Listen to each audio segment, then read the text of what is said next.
Hello friends, I am Aditya and you are watching German class. आज हम German language के बारे में बात नहीं करेंगे, बल्कि बात करेंगे कि कैसे हम जर्मनी में स्टडीज़ कर सकते हैं। आप सभी लोग जो जर्मन सीख रहे हो, आपके मन में एक क्वेश्चन जरूर होता होगा कि स्टडीज़ के लिए जर्मनी में कैसे जाएं और क्यों जर्मनी में ही जाएं। यूएस, कनाडा, अमेरिका और ऑस्ट्रेलिया, न्यूजीलैंड छोड़कर हम जर्मनी में ही क्यों जाएँ। तो इन सभी सवालों के जवाब आपको इस वीडियो में मिलेंगे।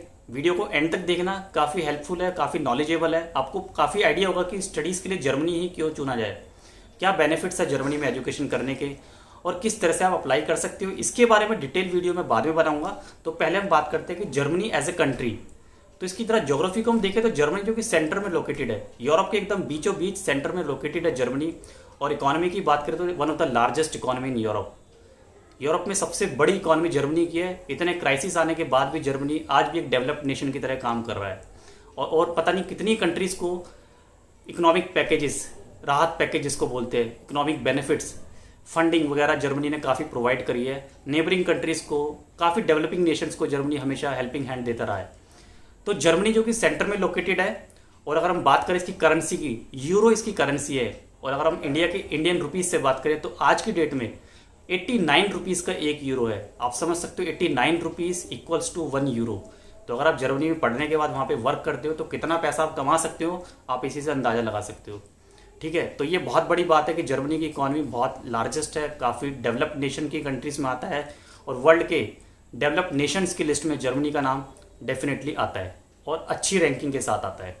ठीक है, ये तो रही जर्मनी की ज्योग्राफी के बारे में बात। 16 स्टेट्स हैं, ज़्यादा स्टेट्स नहीं है, सिर्फ 16 स्टेट्स हैं। ठीक है, चांसलर वहाँ पे काम करती हैं एंजेला मैर्केल, जो अभी करंटली जर्मनी की चांसलर है। जैसे अपने यहाँ पे प्राइम मिनिस्टर, प्रेसिडेंट होता है, जर्मनी में चांसलर होता है। चांसलर रूल करता है, पूरी पॉलिसीज बनाता है, कंट्री का हेड होता है। ठीक है, तो 16 नेशंस हैं, 16 स्टेट्स हैं जर्मनी के अंदर, और उसके ऊपर जो काम करते हैं वो है चांसलर, जो कि हेड ऑफ द कंट्री है। चांसलर एंजेला मैर्केल फिलहाल जर्मन चांसलर है। ठीक है, तो ये हुई ज्योग्राफी की बात और थोड़ी सी पॉलिटिक्स की बात, ज़्यादा डिटेल में नहीं जाएंगे। और अब हम बात करते हैं कि Germany as a education hotspot, hot destination क्यों निकल के आ रहा है आज 2019 और 2020 में भी। आज भी स्टूडेंट्स हैं कितने जो कि जर्मनी जाने के लिए उत्सुक है, काफ़ी एनकरेज्ड हैं, काफ़ी मोटिवेटेड हैं जर्मनी के लिए। तो सबसे पहले बात करते हैं कुछ टॉप 10 चीज़ों की जो कि जर्मनी में बहुत ज़्यादा प्रोग्रेसिव है। तो education, no tuition fee, tuition fee no, समझ रहे हो इसका मतलब कि ट्यूशन फ़ी जीरो है पब्लिक यूनिवर्सिटीज़ में जर्मनी की। और जर्मनी की जो आधे से ज़्यादा यूनिवर्सिटीज़ हैं, आई वुड से 70% भी हो सकता है, डाटा करेक्ट आपको चेक करना पड़ेगा। आई वुड नॉट से कि 70 है 80 है, उसके लिए आपको करेक्ट डाटा डिटेल्स देखनी पड़ेगी। तो more than half of the universities जो कि पब्लिक फंडेड है, मतलब गवर्नमेंट फंडेड है, पब्लिक यूनिवर्सिटीज़ है। टैक्स पेयर्स का पैसा आता है, टैक्स पेयर्स को ही लौटा दिया जाता है। किस फॉर्म में? एजुकेशन की फॉर्म में, हेल्थ सेक्टर की फॉर्म में। हेल्थ सेक्टर बहुत ज़्यादा डेवलप्ड है, एजुकेशन काफ़ी ज़्यादा डेवलप्ड है जर्मनी की। तो हम पढ़ने की बात करते हैं तो ट्यूशन फी ज़ीरो है, बट आपको थोड़ा एडमिनिस्ट्रेटिव फीस देनी पड़ती है, नाम मात्र की होती है, ज़्यादा नहीं होती। तो ट्यूशन फीस सारी पब्लिक यूनिवर्सिटीज़ में जीरो है। एक ये बहुत बड़ा रीज़न है कि जर्मनी में ज़्यादातर लोग पढ़ना चाहते हैं, बैचलर्स के लिए और मास्टर्स के लिए, दोनों ही ऑप्शंस आपके लिए खुले हुए हैं, आप किसी भी फील्ड में जा सकते हैं। Second thing, practical based knowledge, knowledge practical based है। प्रैक्टिकल नॉलेज को ज़्यादा तवज्जो दिया जाता है रादर देन रोट लर्निंग और थ्योरेटिकल नॉलेज को।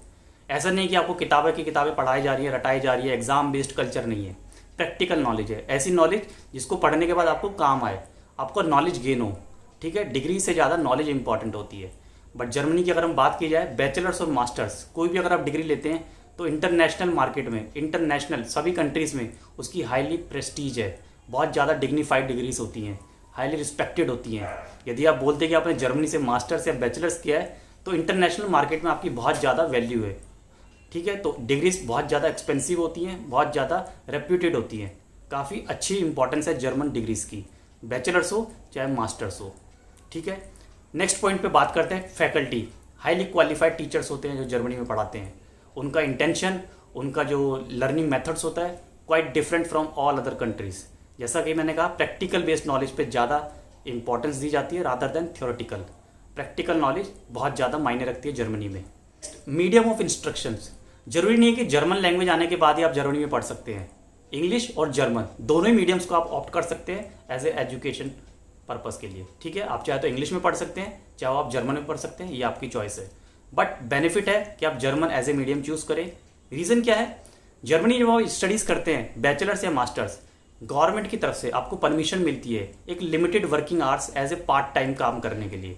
तो जब आप पार्ट टाइम काम करने के लिए ढूंढते हो कोई जॉब, तो उसके लिए आपको जर्मन आना बहुत जरूरी है। तब आप सोचते हो कि मुझे जर्मन किया जाए A1 A2 या B1 लेवल। इतनी जर्मन है कि आप नेटिव्स के साथ इंटरेक्ट कर सके, वहाँ पे पार्ट टाइम काम करके पैसा कमा सके। तो पार्ट टाइम पैसा भी कमाना है तो उसके लिए जर्मन आना जरूरी है। ये एक रीज़न मैं कहूँगा कि आपको जर्मन सीखनी चाहिए अगर आप जर्मनी में पढ़ने के लिए जा रहे हैं। तो अगर आपको पार्ट टाइम जॉब करनी है और स्टडीज़ के बाद भी डेफिनेटली वर्क तो सभी को करना है, और जॉब करने के लिए आपको चाहिए जर्मन, क्योंकि जर्मनी में जर्मन आना एक एडवांटेज है, आपके लिए बेनिफिट है। कॉर्पोरेट की जो लैंग्वेज है, कॉर्पोरेट कंपनीज में जो लैंग्वेज है वो जर्मन ही है। इसीलिए सेकंड रीज़न है कि आपको जर्मन जानना बहुत ज़रूरी है, चाहे पढ़ते टाइम चाहे पढ़ने के बाद। ये आपके ऊपर चॉइस है कि आप जर्मनी जाने से पहले जर्मन सीखिए या जर्मनी में ही जर्मन करो, या अपनी एजुकेशन फिनिश होने के बाद एज़ पर योर रिक्वायरमेंट आप जर्मन पढ़ सकते हैं। ठीक है, तो ये था मीडियम की बात। तो medium is not a bar, English German दोनों मीडियम्स में आप पढ़ सकते हैं। ठीक है, ये आप रिक्वायरमेंट चेक कर सकते हैं अपने कोर्स से रिलेटेड, कौन से कोर्स में कौन सी लैंग्वेज आपको प्रेफर करती है। नेक्स्ट, पार्ट टाइम जॉब की मैंने बात करी है कि आपको लिमिटेड आवर्स मिलते हैं वर्क करने के लिए। और वेजेस की बात की जाए, मिनिमम वेजेस जर्मनी में आज की डेट में 9 यूरो पर आवर।